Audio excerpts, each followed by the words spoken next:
What is idealism? In philosophy, this is the view that what exists is either the mind, or the mind's ideas, sensations, or thoughts. Idealist Berkeley claims that to be is to be perceived. This basically meaning that for something to exist, it has to be being perceived by a mind.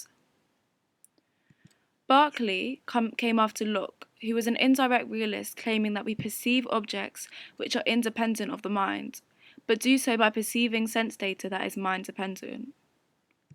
Berkeley shut down indirect realism, questioning how one's constantly changing sense data could be assumed to resemble a fixed reality.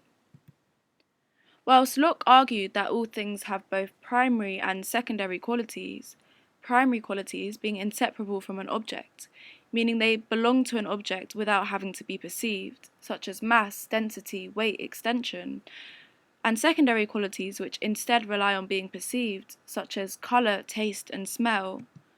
Berkeley said this can't be, claiming that both primary and secondary qualities are mind dependent, stating that one cannot conceive of an object that exists independently of any mind. He argued that by stripping away the secondary qualities of an object, you end up with no object at all. For example, if you close your eyes and try to imagine an apple without its secondary qualities, you basically end up imagining nothing. Berkeley claims that all sense data are merely ideas, and objects are collections of these ideas. So, all that exists is either the mind or is dependent on the mind. But there are possibly some issues that arise with idealism. Like, if there is no reality, then there's no way to differentiate illusions and hallucinations from any other ideas. Things can change without being perceived or thought about. There is always a basic structure or regularity to things, regardless of what my mind may desire. I can control my thoughts, but I can't control my sense data. And if all that exists is my mind, why would we have morality?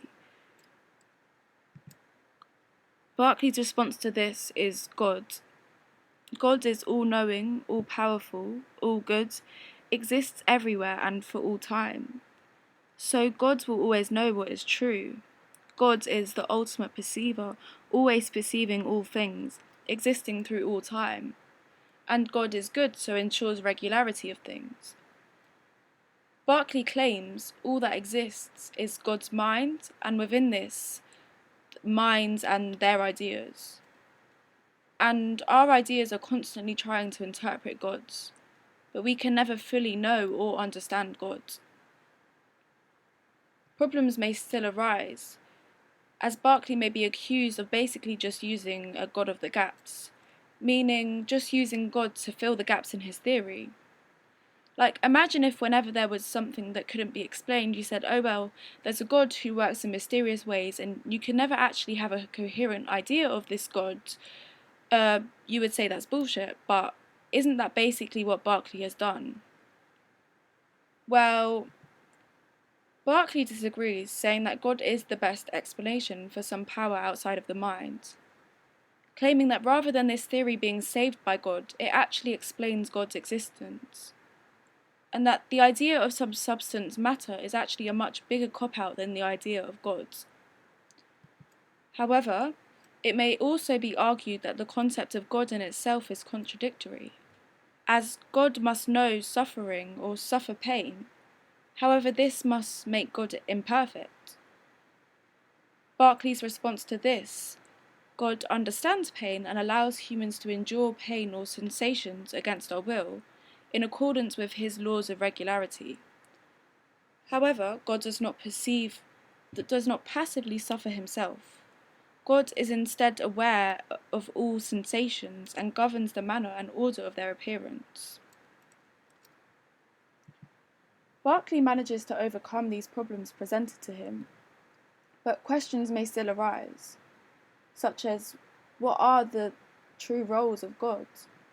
Can God truly know everything if God cannot know how we feel, sensations such as pain? Or what about the mind? Does a mind cease to exist when in an unconscious state, since a mind without ideas is not a mind?